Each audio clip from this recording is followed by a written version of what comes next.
mustacheandthebeard.com. Two great geeks. Changing the world, one post at a time. Yeah, can you tell we're excited? Yes. I'm happy to be here. Are you happy to be here? I am very happy. I'm happy to be here. All right, this is another Essential Movies for the Cinephile. CAMPY number 15. We're very excited. Yes. Because this is our August Murders. Right. And this is our class of Alfred Hitchcock movies. All three are Alfred Hitchcock movies. Yeah, murder mysteries that are different. None of them are in the... Yes. None of them are your typical murder mystery. No, not at all. Not at all. So, yes, we have, just so, for your information, Classic Video Library is what we have here. Our video, the CAMPY video that we're doing today is for that, and we are enervated, enthused, and enthralled. And all those other N words. E-N. Classic Archived Motion Picture Yearbook is what CAMPY stands for. And so... And I want to thank you for you doing that instead of asking me. Yeah, thank you. I'm starting to just... Let me just go right through what a CAMPY video is. Because a lot of people have questions, those that have never seen these. All right. What? So, the people that have never seen this? I know, this is our 15th class. All right, so... we have a criteria for how we chose these movies. Yes, we do. And so we have two parts to that criteria. First, part one is that both the Mustache and the Beard have to agree. They have to agree. Because it's the Mustache and the Beard's Classic Video Library, we have decided that we both have to agree. Otherwise, it doesn't make the cut. And you know, and somebody says, I don't agree, okay, no problem. And it has happened. Yeah. Yeah, Vertigo is not going to be on our list because somebody didn't like it. Neither is the Maltese Falcon. I know, which somebody else didn't like. Somebody else didn't like. All right, so that's the first part of our criteria, which we try to be unambiguous with. And part two is that each one of these movies has to be a classic as we define classic. That's right. We have our own definition for classic. We do not necessarily agree with other people's definition. No, this is us. It's our library, so this is how we choose them. And so we have three components to that definition of what a classic is. Component number one, if I recall correctly, is longevity. Longevity, absolutely. Right. There's a time component. Yes, we do not believe in instant classics or new classics, okay? It has to be that the movie has stood the test of time. And we decided 50 years is that criteria. Okay, so that would make it prior to 1971. 1971. Mm-hmm. Right. And earlier. And earlier. Okay, so that means that's 72, 73, not yet. Not yet. Next year. 72 next year. And criteria number two is exceptionalism. Right. Whatever that means. We are not saying that it has to be a perfect movie. A perfect movie. We're not saying that it has to be a big budget movie. We're not saying that it has to be with an all-star cast. We're simply saying that it has some quality. Something. And we'll argue it in some subjective way. We will argue. In some way, there was lightning in a bottle when they made this movie. So that's exceptionalism. And then we have a third criteria, and that is paradigm shift. Paradigm shift. In some way, this movie has to have affected the industry, either creating a genre or a subgenre or a style, right? Or new technology, or a series of sequels leading to a TV show. I have being often imitated, often copied, often referred to. In some way, it impacted the industry. Yeah, and I think with Alfred Hitchcock movies, it'll be easy. All right, and then we have genre classification. It's a pet peeve of ours. Mm-hmm. With every one of our posts, we always classify the genre in which whatever we're reviewing or looking at is included. And we have our own way of doing that too. And it's often contrary to Hollywood. Yeah. Yes. Because we don't like the way that they do it. No, not at all. We know better. We know better. As always, we list today's offerings in chronological order so that we don't have to say best to worst or worst to best. If they are included in our CAMPY video, then we recommend them all. It's a flat-out recommendation, Yeah, all three. Yes, all. That's what CAMPY means. It is a classic movie that we love. Right. Today is our 15th class of murder mysteries, directed by Alfred Hitchcock. And before inducting any one of these movies into our library, we always provide a rating. Right. All right. Right.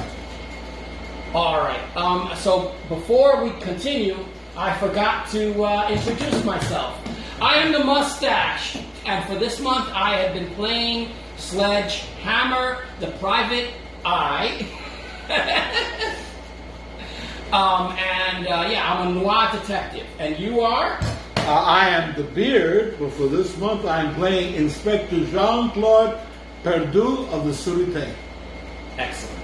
So without further ado, yeah. And we are not, I didn't do anything about Alfred Hitchcock because if you don't know about Alfred Hitchcock, Other than he was born in Britain and then migrated to America. All right, so starting off our classic video library number 15, CAMPY number 15 is number 47, movie number 47, The Lady Vanishes, 1938. Yay! Alfred Hitchcock, 1938. This is like his fourth movie. And this is a British movie. Yes. This is why I pointed out that he was born in Britain and then moved to America. All right. So this movie was made while he was still in Britain. This is a British mystery spy thriller film directed by Alfred Hitchcock, starring Margaret Lockwood and Michael Redgrave, written by Sidney Gilliatt and Frank Launder, based on the novel The Wheel Spins, written by Ethel Lena White. The film is about a lovely English tourist traveling by train in continental Europe in a fictional country who discovers that her traveling companion seems to have disappeared. When her fellow passengers deny even seeing the elderly lady, the elderly governess, the young woman enlists the assistance of a young musicologist. The two search the train for clues about the elderly lady's disappearance, and that's the plot. The movie was distributed by Metro-Goldwyn-Mayer in Europe.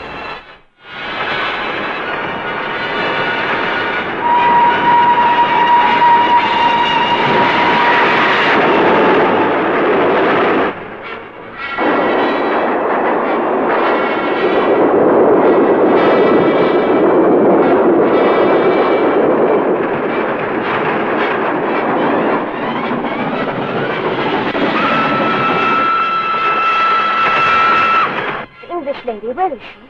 There has been no English lady here. What? There has been no English lady here. But it's ridiculous. She took me to the dining car and came back here with me. You went. You came back alone.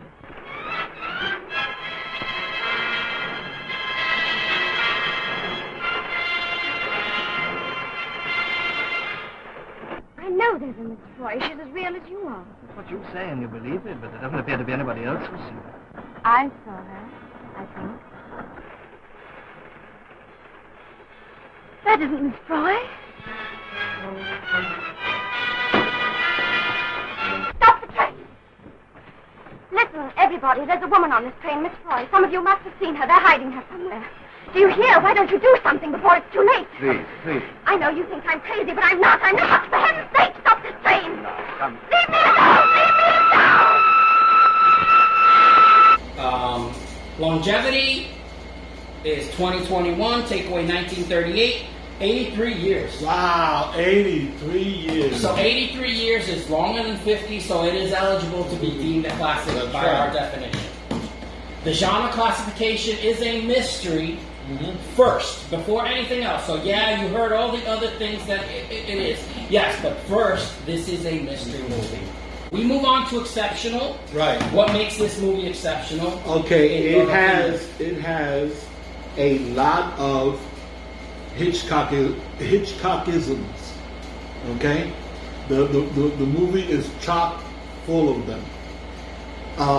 What makes it delightful is that it's early Hitchcock, so there's a kind of an almost a childlike quality to these little, like if Hitchcock was delighting in these little touches that he makes. For example, the movie starts so quiet that at first I'm watching it and I'm like, is the volume on? Is there something wrong with my volume? Why am I not hearing anything? Right? And it opens in a hotel, right? It looks like Bavaria, you know. And the people are in there, and the guy's behind the counter, and the people are sitting, and it's quiet, you know. Then all of a sudden, the door opens, these two guys come in, making a racket, the clock, the cuckoo clock rings. It's the cuckoo clock, and then chaos ensues. What is Hitchcock saying? They're saying here? They're nuts. And he focuses on the cuckoo clock twice. That was such a cute touch that I was cracking up. And who could miss that what he's trying to say. What he's trying to say there, that message, that it's symbol. overt. Yeah, it's overt. But it was so well done. It was so cute that I loved it. And this movie's full of them. It's full of them, and it was interesting. It was Hitchcock before he could possibly have become jaded, you know. And I love that. I thought that was exceptional. All right, exceptional. This is his fourth movie, but it's his first financial success. Didn't he get an award for this movie? Yeah, BFI calls this the 35th best British film in their top 100. Film critic Leonard Maltin included it in his 100 must-watch movies of the century. Metacritic has it 98 out of 100. Empire magazine ranked it 82 recently. So from Leonard Maltin calling it 32, and then this one being 82, it's like, yeah, as it gets older, right? Well, because the younger people. Also the competition.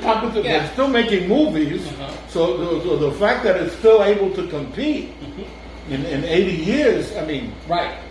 Absolutely. Hitchcock, but his nickname was Hitch. Hitch was nominated 5 times for an Academy Award. He never won. His movies won. A couple of his movies won. You know, Psycho being one of them. But Hitchcock won the New York Film Critics Circle Award for Best Director for this film. This is his only award for directing he received for this movie. That's what makes this movie exceptional. Our paradigm shift. What say you? Okay, well, let me tell you something flat out. There are thousands of movies where the basic plot is that somebody keeps on insisting that somebody was there, and everybody says they weren't there, or something happened, and everybody says that it didn't happen. The MacGuffin is oh my God! But the thing is that this was the first one. This was the first. It set a tone. It set a tone for mysteries and movie making. And the thing is that I've seen this 100 times, but I have not seen it. I've never seen anything as well done as this. Usually, directors that don't know what they're doing, right, stretch it out too far. Okay, there's a point where the person keeps saying, I mean, Invasion of the Body Snatchers is the same thing. Running around trying to tell everybody that something happened they don't believe.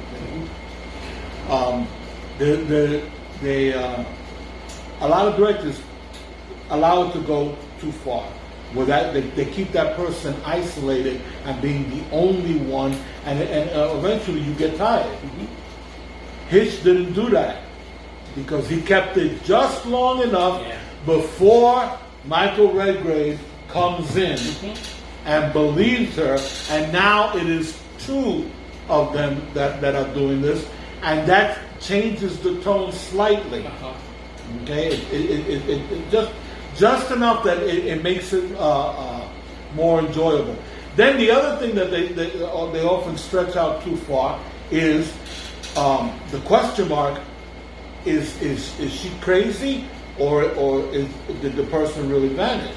You know, is there a conspiracy or isn't there a conspiracy? Usually, a lot of directors stretch that point out too far also, and you get tired.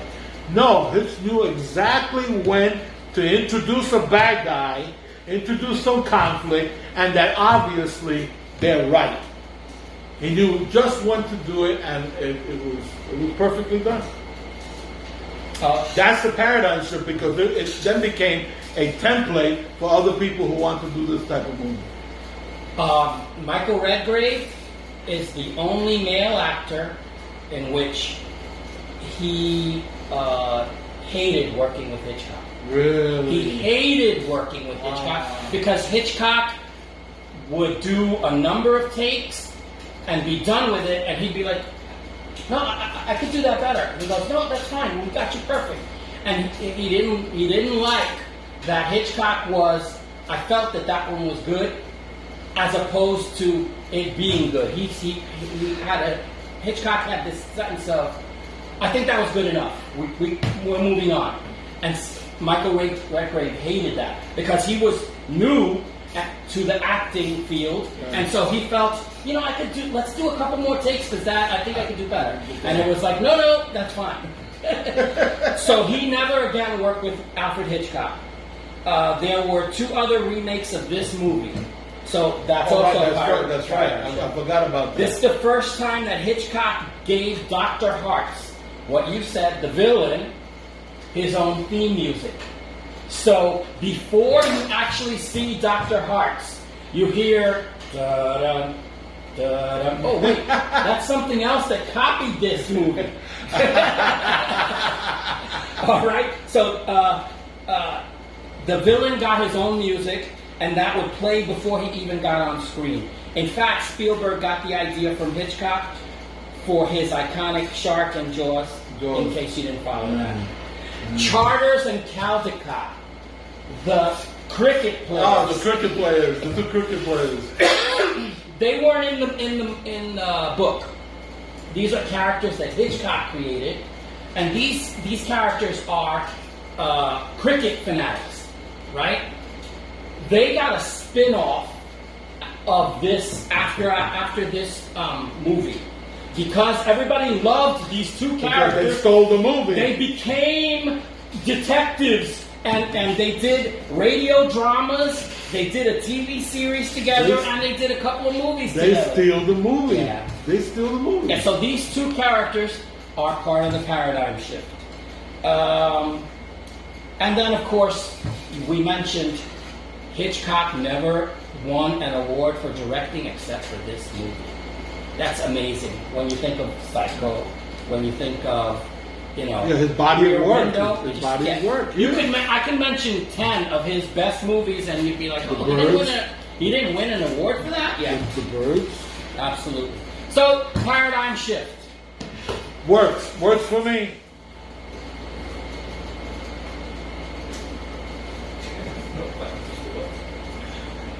Tell you, I just did it 32, not even 30 seconds.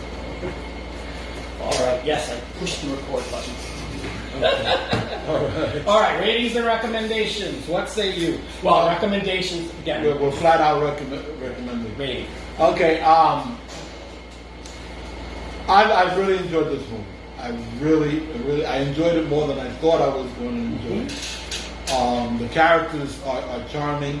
The movie is so well made. I was amazed that Hitch usually movies have what's called "Save the Cat" in the beginning of the movie, where they introduce the protagonist, and they usually have the protagonist do something so that you would automatically like them.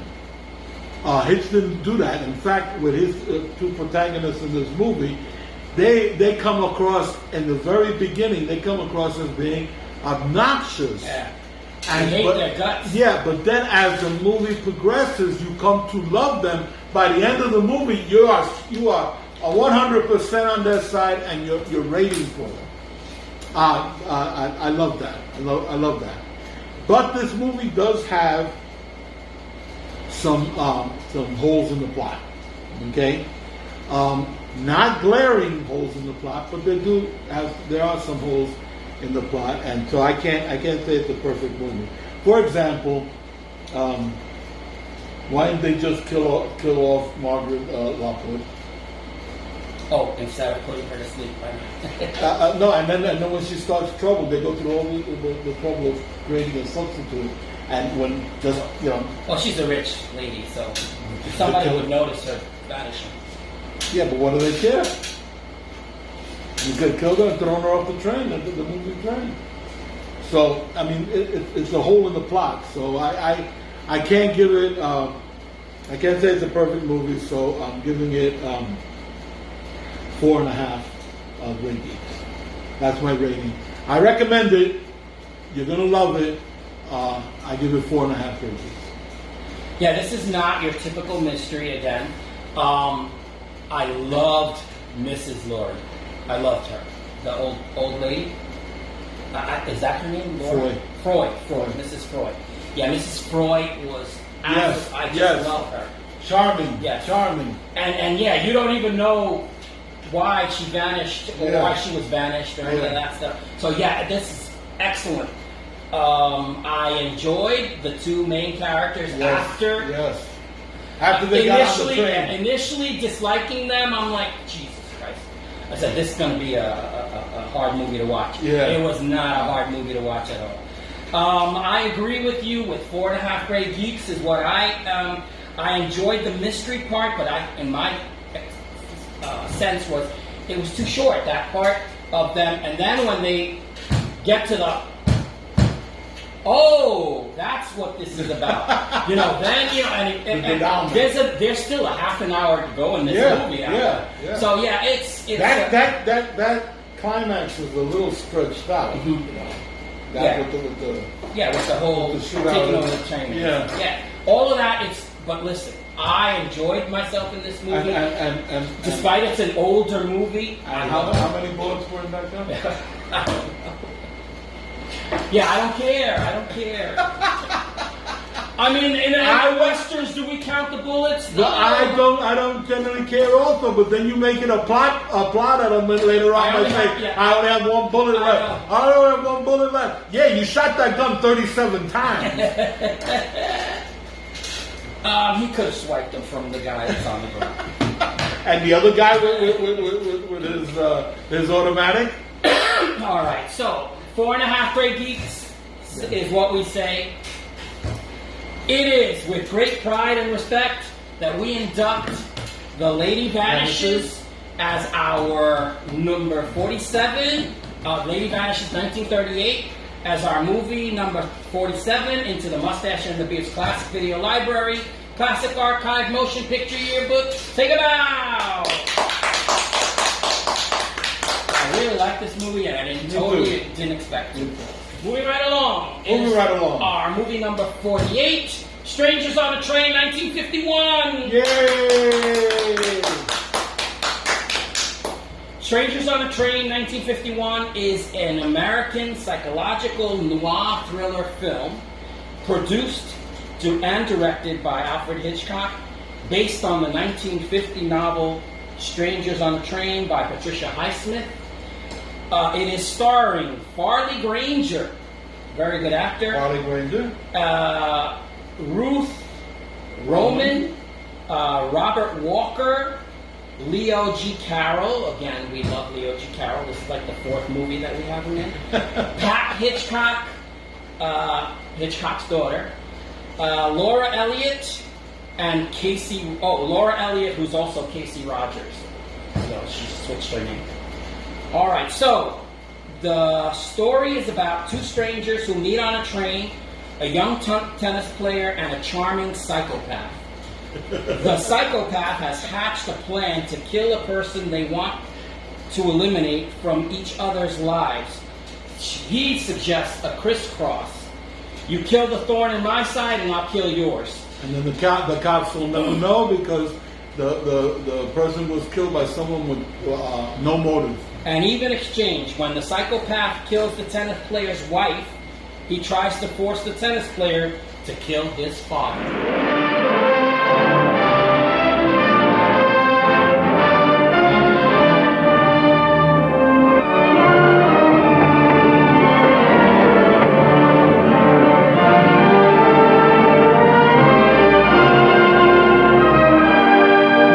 Two fellows meet, like you and I. No connection between them whatsoever. Each one has somebody that he'd like to get rid of. So, they swap murders. Fantastic, isn't it? You didn't know when Bruno proposed this pact that he was serious. Dead serious. You had made the mistake of speaking to a stranger on a train. And now, wherever you go, whatever you do, you find yourself dominated by his evil presence. And you, Bruno, to you, killing was the answer. Murder without clue, without motive. The perfect crime. Too perfect. And Anne, life looked very attractive to you, until the love in your heart became gripped by a terror that drew you deeper and deeper into this vortex of conspiracy.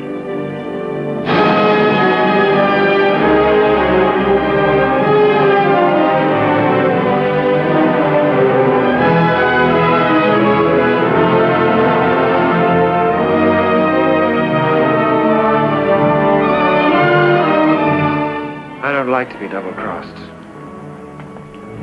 I have a murder on my conscience, but it's not my murder, Mr. Haynes. I wonder if you know how much I love you. Brazen woman, I'm the one to say that.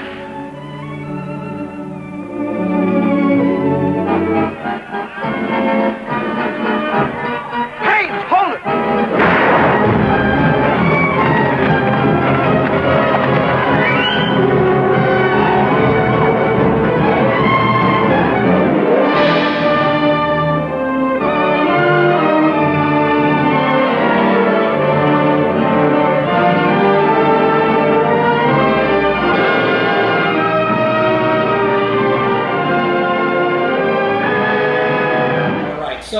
Classification, this is a murder mystery.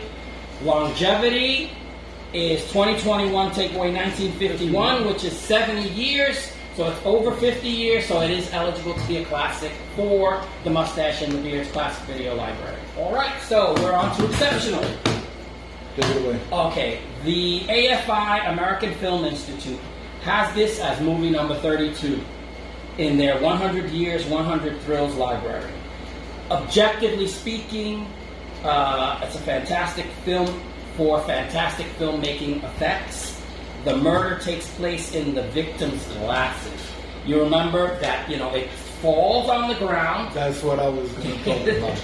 So the victim's glasses, you see the murder in the victim's glasses. They don't show, it's a reflection on the lens. And they had to set the camera up a specific way that took forever, but they caught it and it's fantastic. Fantastic. This is studied in film. Just as the fight scene on the carousel is iconic, he took a miniature carousel, blew it up, and then projected it on a big screen behind the actors, and to make it, and threw debris at them to make it look like the explosion was a huge thing instead of the tiny little thing, the miniature that he made. Again, studied in film classes. The music was done by Dmitry Tiomkin, who did High Noon, which we have celebrated, who 22 Academy nominations. That's Dmitry Tiomkin, and 4 wins. The band played on is the carousel music.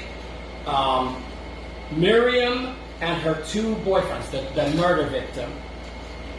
She has two boyfriends, a strange menage a trois. They're on the carousel, and they're singing the carousel song. This song keeps playing through her murder. This is exceptional. And on top of everything, the murderer joins in when they're singing. It's creepy AF. So yes, this movie is absolutely stunning. It is spectacular. So, what do you say? No. So, what say you? What's somebody you? I don't like this movie as much as the Lady Vanishes. Oh wow! Wait. Go ahead. That's fine. Simply because the Lady Vanishes is more charming. It's a movie with more heart. This is a darker, much darker movie and a much more cynical movie. So I didn't enjoy it as much, but it's an unfair comparison. It's like comparing apples and oranges. They're both fruit, they're both sweet, they're both good. This movie is well played, for the most part, well cast. And it's full of, again, Hitchcockisms. That thing with the lens, you see the murder on the lens of the glasses. It is perfect, and that's a Hitchcockism. So yeah, so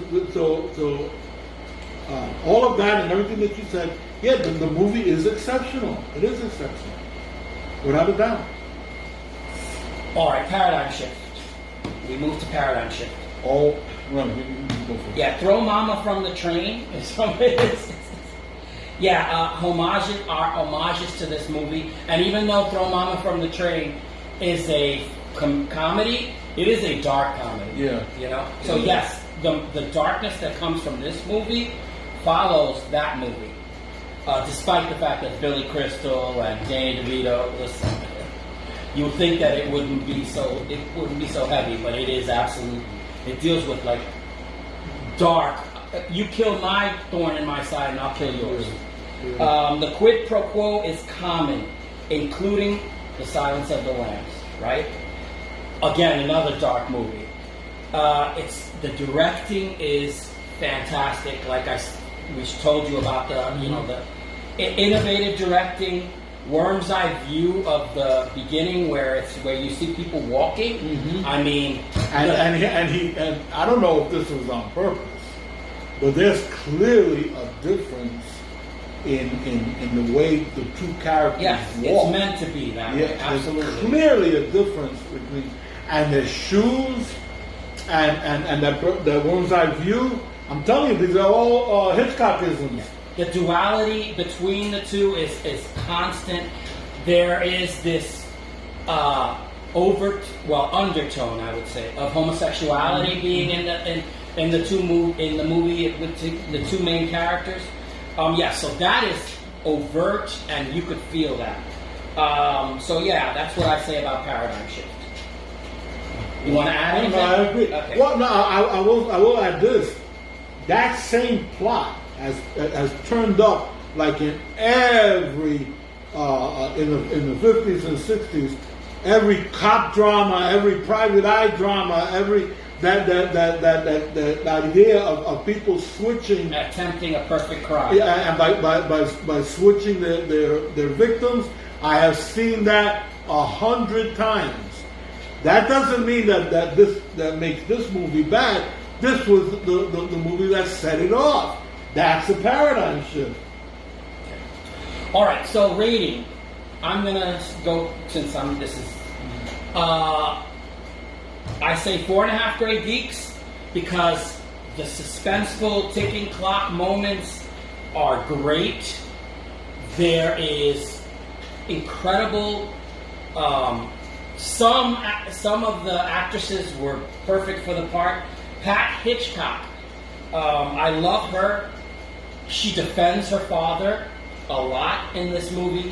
because her father did some things to the actresses that Come were on, he hard. does that in every movie. Yeah, so which is why I mentioned that the male actor didn't like her. Like Okay, her. usually the male actors have a Love great it. time, Yeah, they love the it. female actors hate working with Hitch. Yeah.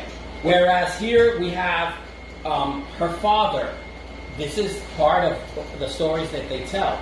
Is that for the promotion, they were at the theme park, and Hitchcock and his daughter both are afraid of heights. So he says, "Pat, get on the Ferris wheel so that we can take a picture of you up at the top, facing your fear." And because it's her dad and she's 22 years old, she goes, "Sure, I'll do it." And they stop the Ferris wheel while it's at the top. They take their promotional pictures, and then they shut off all the lights, and they leave. And she says, no, it was only for a few minutes. It was an hour. Listen, we know that Hitch could be a jerk, and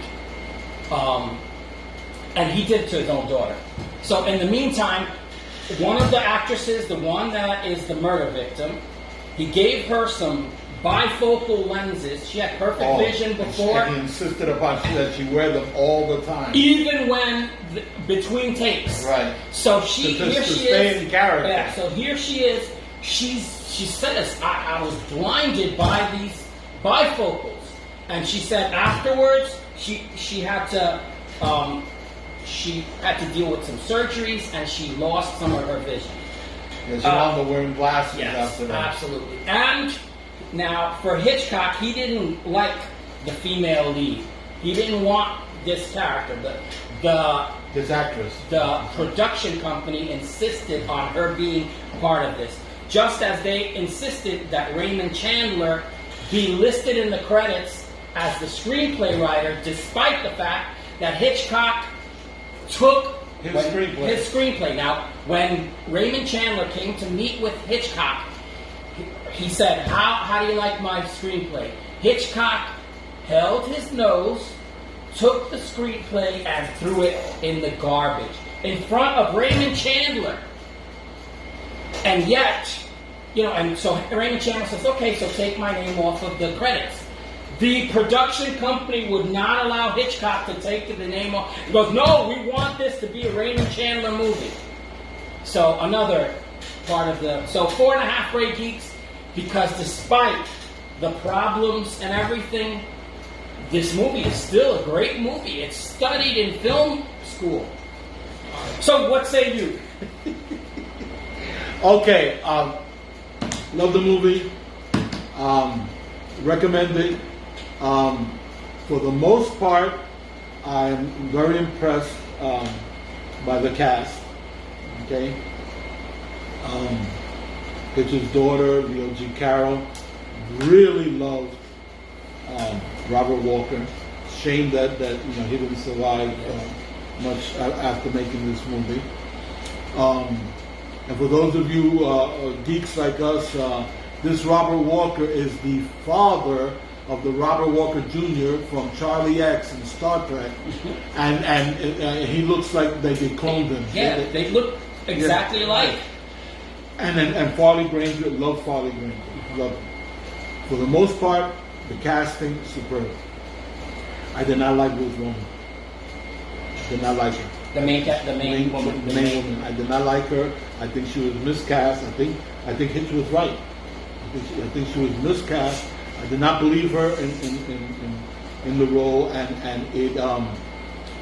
And now, don't get me wrong. Ruth Roman is a superb actress. I've seen her in dozens of other roles, but in this particular case, when she appeared on screen, she reminded me that it's a movie, and so I was taken out of their world. She would take me out of their world and remind me that I'm watching a movie. So I think she knew that Hitch didn't want her in this movie, and it totally comes through. Yeah, it comes through. So I agree with you. I'm giving it 4.5 Great Geeks. The reason why Ruth Roman is the reason why I'm not taking it 5. Yeah. I'm taking a half a Great Geek out because of her.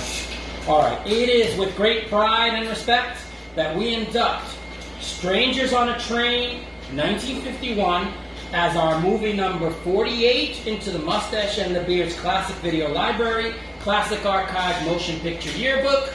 Take a bow.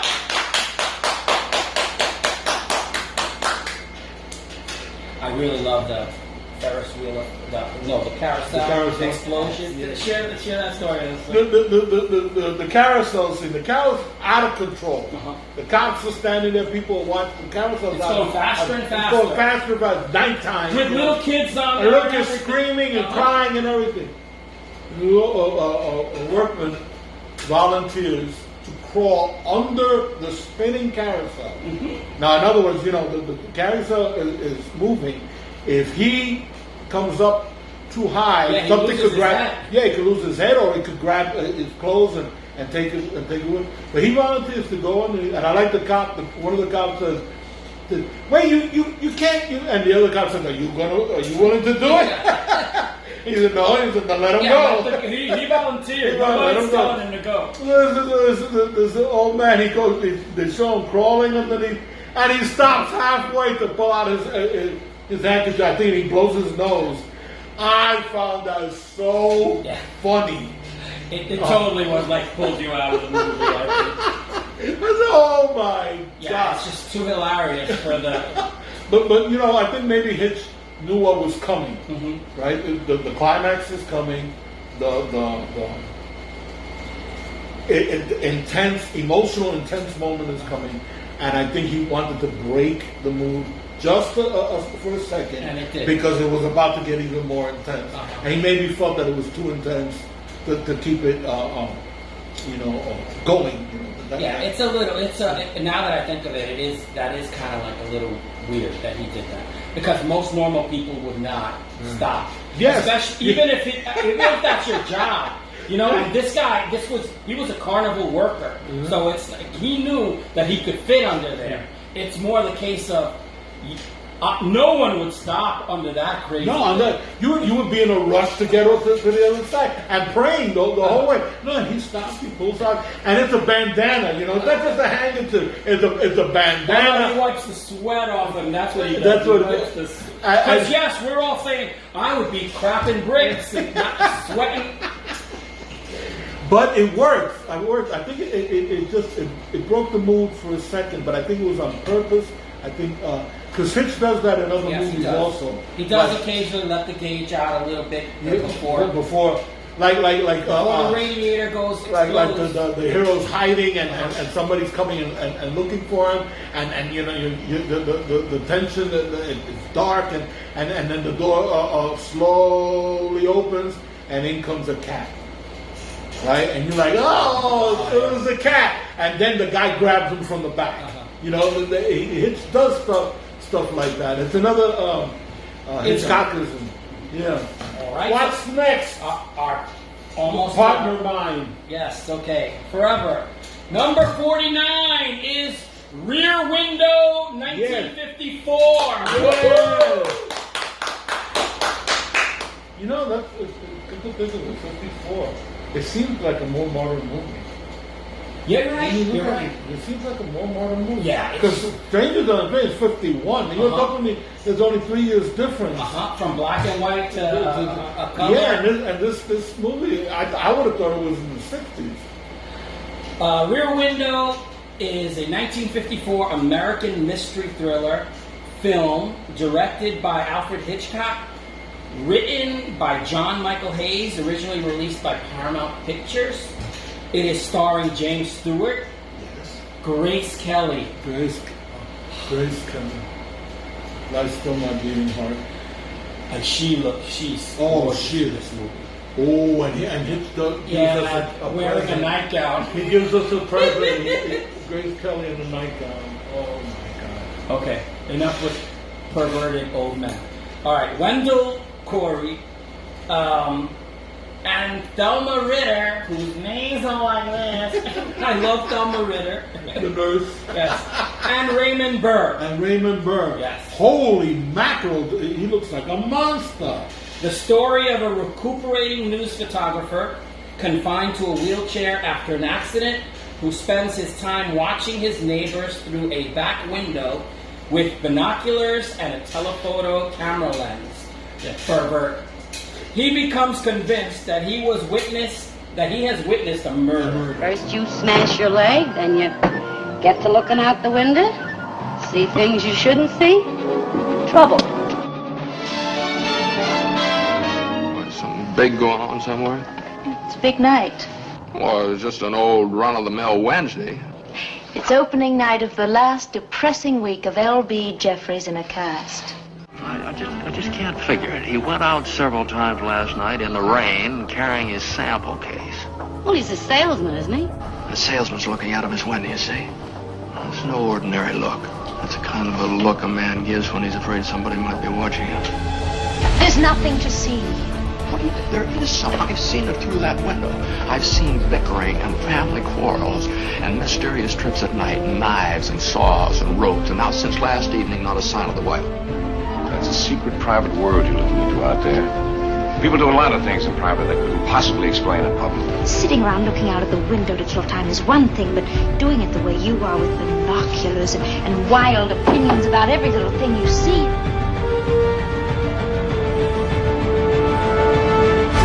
Let's start from the beginning again, Jeff. Tell me everything you saw.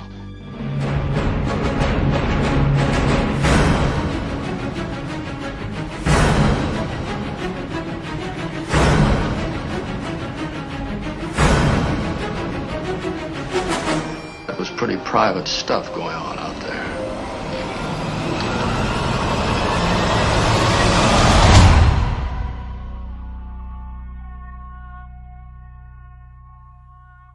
Genre classification, this is a mystery. Murder mystery, absolutely.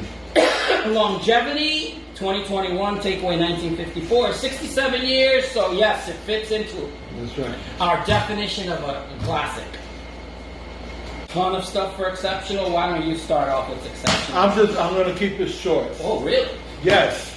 You only got to talk for half an hour. Yes. Okay.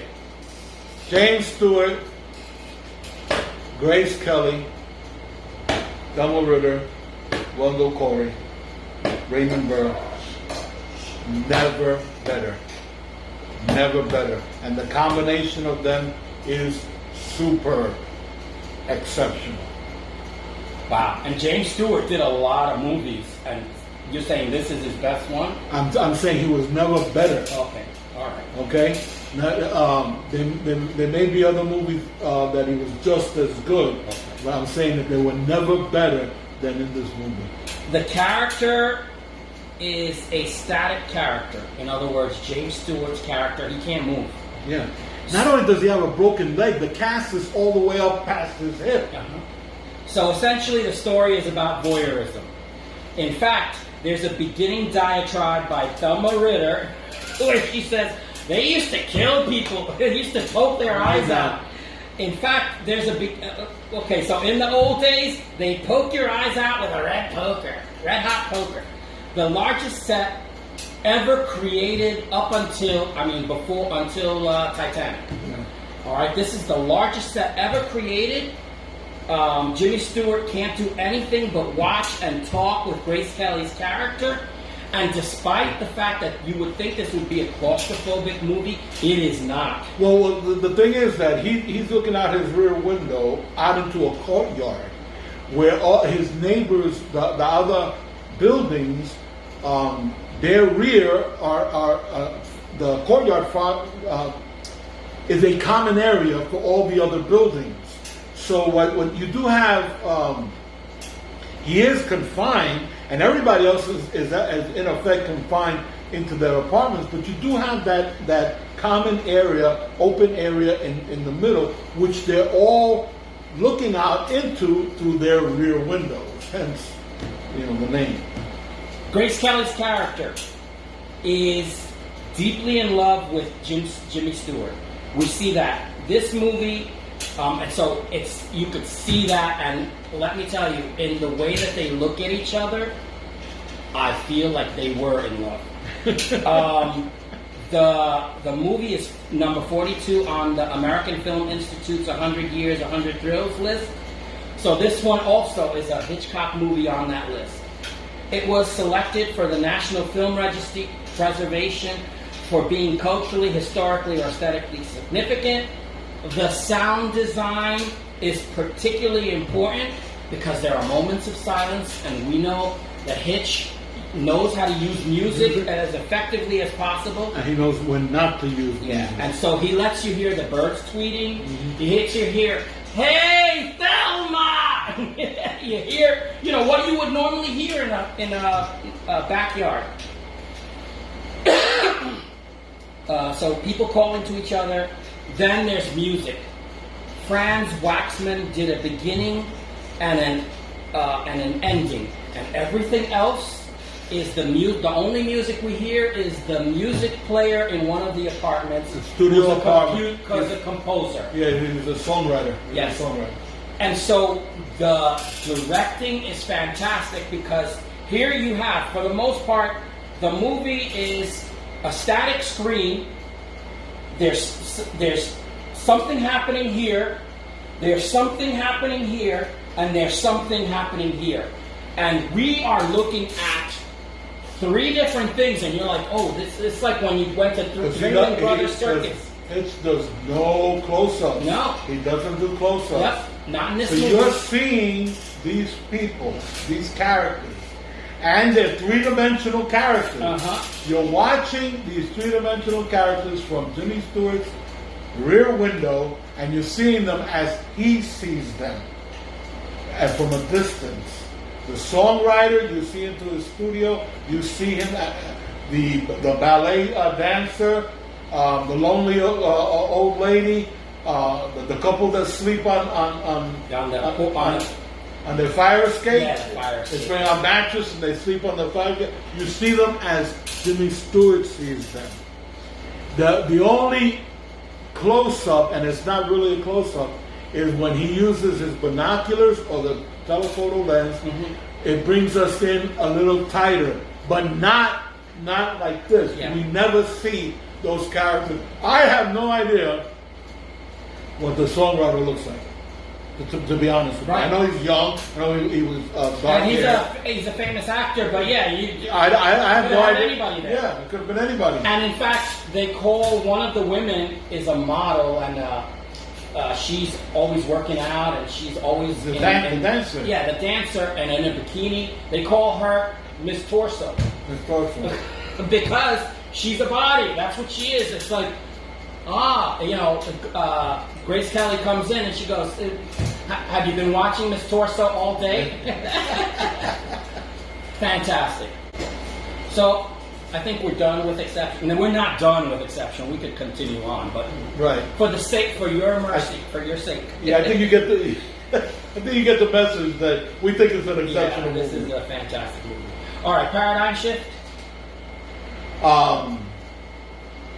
Well, yeah, again, this set the tone for a lot. There are a lot of other movies where the protagonist is trying to convince other people that a crime took place, and then the other people are disbelieving. In a sense, it's very similar to the Lady Vanishes, except that in the case of the Lady Vanishes, it's a confined, the train, so it's a confined area with confined people. But there's been tons of movies and TV shows, cop dramas and private eye shows where the person is an eyewitness to something and nobody believes them. So in that sense, it set the tone. It set a paradigm. It's also been remade. Christopher Reeve and Daryl Hannah in 1998. Yeah, they remade the movie. So that's nowhere near as good as this one. No, of course not. But the fact of the matter is, that's a paradigm shift. When a movie is remade and copied, that's a paradigm shift. It's a paradigm. right? Yep. Body Double by Brian De Palma. Oh, I forgot about that too. Yes. It's a complete yes. And we had discussed it before, and I forgot that. Yeah, so Body Double by Brian De Palma absolutely was taking some of the MacGuffins from this movie and absolutely used right. it. It's not a rip-off, but it's a homage. It's a homage. Same thing as Disturbia with Shia LaBeouf in 2007. Steven Spielberg got sued for having copied this movie, and so DreamWorks, Steven Spielberg and DreamWorks were sued because that movie was too alike in comparison. But definitely, this was the parody. What's next, my brother? Rating. Okay. Give your ratings. I just want to say something. I absolutely love this movie. I had no idea. I had seen this movie before, but I was thinking about it, and I think I saw this movie maybe 40 years ago. You know, when I was much younger, and let's learn it. So watching this movie now for this video, it really was like I was watching it for the first time. And oh my God, I love this movie, and I loved it more than I thought I was going to love it. And let me tell you that my favorite Hitchcock movie is To Catch a Thief, right? And that's been my favorite for a lot of years. But this movie is giving that serious competition. I'm seriously considering maybe this is my favorite Hitchcock movie. Anyway, having said that, I give it 5 Grey Geeks. Yes, this movie, it is gorgeous. The blocking in this movie is important. The way that the shots are chosen are absolutely fantastic. And the way that the set was created... And it's so necessary. It's just so necessary. Perfect. It's just, he knew what he wanted to focus on when, and there's a little bit of street that's shown, and that little bit of street is important throughout this entire movie. It is just, I can't rave about this movie enough without sounding insane. But it is gorgeous. Grace Kelly is fantastic. I fell in love with her in this movie. And let me tell you something. She has a lot to do. Yes. She is not just a pretty face. Because she's his legs. She's the one that, we believe, what's funny is that he's the only one that starts off believing there's a crime. And everyone else, his nurse, his girlfriend, his cop friend, they all think he's a little nuts. But little by little, he convinces Grace Kelly, and she says, okay, so what do we need to do? Absolutely fantastic, because here we heard that she was a prissy queen. Right, that's right. Kind of He had no confidence. Mind. He was going to break up with her because he felt that he was... he's the kind of photographer that's a man of action. Right? Go to war. Go to war, Get dirty and in the mud. Go in the jungle, out of the desert and everything. And he felt that she couldn't keep up with him. And so he was talking about breaking up with her because he thought that she couldn't keep up with him. Little did he know. Yeah, she's a fashion director of a magazine. So so you get this sense of, snooty. But no. She's like, what are we going to do? Oh, we need to go dig up the dirt and see if the body is buried in the backyard? I'll go do that. You're like, what? She's got moxie. Oh, yeah, she is. And then she's like, I'll go into the apartment and find the bones. What? Yes. I keep saying Princess Grace. But it's Grace Kelly. She is absolutely the heart of this movie. Yeah. I absolutely adore her. Yes. And so I say 5 Grey Geeks again because I love the blocking, I love the directing, I love the action of this one character, which again, your character, his characterization of her was that she couldn't do any of the stuff that she does. And let me tell you, She was fantastic. And she opens his eyes. That's one of the best parts of the movie. And she opens his eyes. And who can't love Thelma Ritter? Oh, the nurse. You know, she is also another character. And that she becomes unforgettable. I love this movie. And then it turns into the three of them. I love that too, because it wasn't just him alone. Eventually he convinces Grace Kelly, and eventually he convinced the nurse. And then they become a team to prove that this poor woman was murdered. Yeah. In this movie, it's atypical murder mystery because we don't even know that a murder has been committed. That's right. So for this movie, again, all three of these movies are not your typical murder mysteries, and I love it. So it is with great pride and respect that we induct Rear Window with great pleasure. 1954 as our movie number 49 into the Mustache and the Beard's Classic Video Library, Classic Archived Motion Picture Yearbook. Take a bow. Yay! We're not supposed to have favorites, but this was a great. Oh, movie. man. Point me out. Go ahead. John Wayne once said, life is hard. It's harder if you're stupid. I wouldn't know about that. All right. With that having been said, we ask that if you have not subscribed to this to the Mustache and the Beard, please do so. Do so. Like this video if you've enjoyed it. And how did they not enjoy it? Look at this. How did you not enjoy this face? We always are grateful that you watch our videos. Yes. I say, we love you. Yeah, please be kind to each other. Please wear your mask. Be careful. This is not over. Be careful. We love you. That's why we ask you to take care of yourselves and take care of each other. My name is Louis Matos. I am the Mustache, playing Sledgehammer for this month. And you are? I'm Junior Figueroa, a.k.a. The Beard, playing Inspector Jean-Claude Purdue. I got lost there. Of the Sunite. It happens sometimes. Giving you all a fair adieu. So, thank you for watching. We say see you later. Hasta la vista. Take it easy. And peace.